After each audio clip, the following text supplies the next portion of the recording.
दोस्तों आज हम बात करने वाले हैं एक ऐसे पर्सन की जो एक इजिप्ट का रहने वाला एक पर्सन था, एक राजा था जो कि अपनी लाइफ में धीरे धीरे ग्रो कर रहा था, अपनी लाइफ में तरक्की हासिल कर रहा था।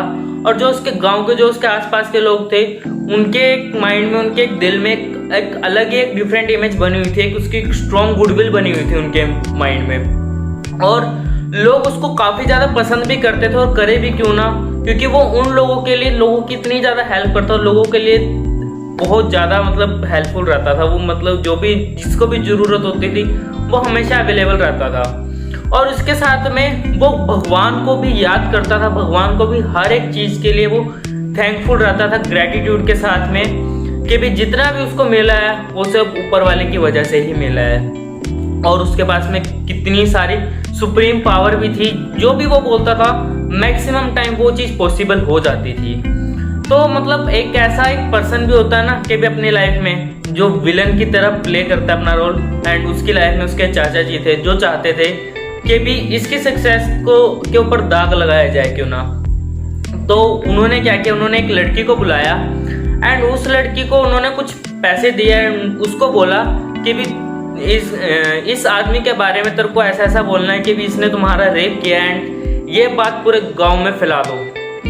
एंड उस लड़की ने वैसा ही किया उस पैसे के लालच में। एंड जब यह बात राजा तक पहुंची, जब उसने देखा कि भी पूरे गांव में कुछ एक अलग ही अफवाह फैली हुई है, तो उसने जो उसकी सभा होती थी, वो राजा था, तो सभा के सभी लोग उससे क्वेश्चन उठा रहे थे कि आपने ऐसा क्यों किया, ऐसे क्या रीज़न था।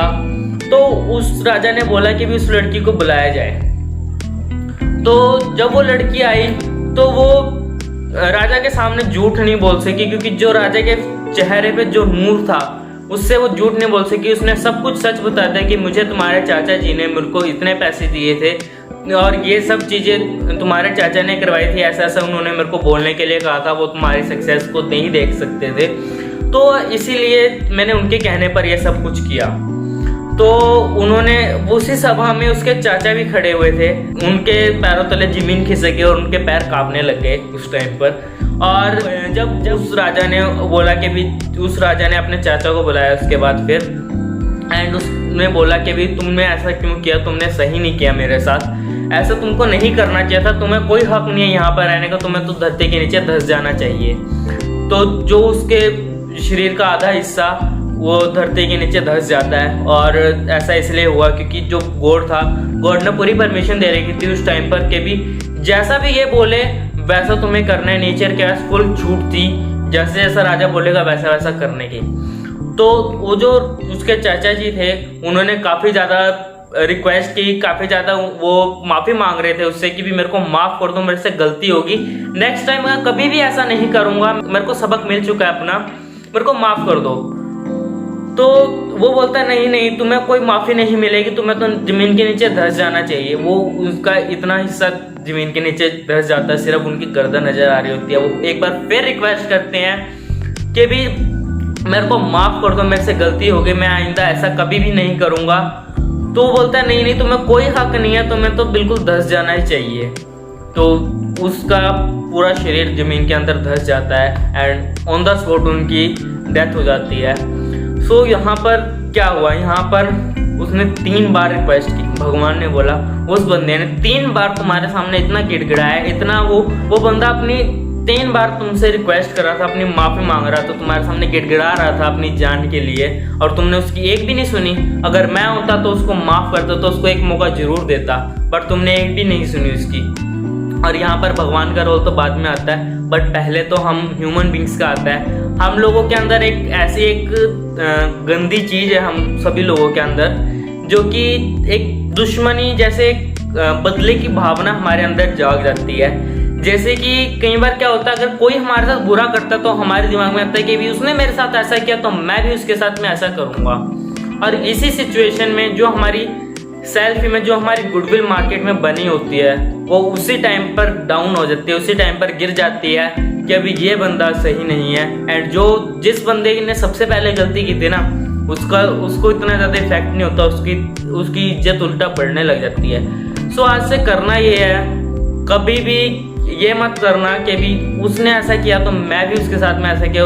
जो उसने किया वो उसके कर्म है, एंड जो आप करोगे वो आपका कर्म है। तो आपको क्या करना है, अगर कोई आपके साथ बुरा करता है ना, तो आपको ये नहीं करना कि आप भी उसके साथ में बुरा करो, आप भी उसके साथ में बदले का काम करो।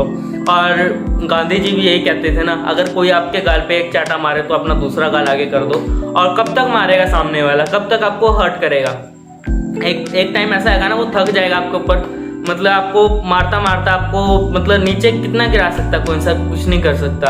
अगर आप स्ट्रॉन्ग हो ना, आप अगर आपके एक सेल्फ इमेज स्ट्रॉन्ग है, एंड अगर आप सामने वालों को एक अच्छे नजरिए से देख रहे हो, आप उसको कोई भी हार्म नहीं पहुंचा रहे हो, वो इंसान अपने आप शांत हो जाएगा।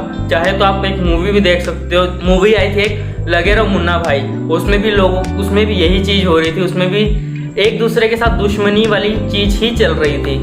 सो कभी भी ये मत करना, लोगों को एक मौका जरूर देना, क्योंकि गलती तो इंसान से ही होती है ना। हमको एक सब लोग हम सभी लोगों के अंदर कोई ना कोई छोटी मोटी हमारे अंदर कमियां होती हैं। ये नहीं होता कि भी हर एक इंसान परफेक्ट हो। सो कभी भी किसी को हर्ट मत करना, किसी के साथ में कभी भी ये मत करना कि उसने गलती करी है तो मैं भी यही करूंगा और उसे माफ नहीं करूंगा, माफी जरूर करना। सो कमेंट करके बताओ कि अगर आपके साथ में कोई भी कुछ होता है, कोई आपके गलती कर देता है छोटी मोटी, तो क्या आप उसको माफ करोगे? कमेंट करके जरूर बताना। अगर आपको अच्छा लगा तो लाइक करें एंड शेयर करें अपने सभी फ्रेंड्स के साथ, ताकि वो भी पॉजिटिविटी ले सकें एंड अपनी लाइफ में चेंज लेके आ सकें। सो मिलते हैं नेक्स्ट वीडियो में न्यू टॉपिक के साथ। तब तक के लिए take care and stay blessed.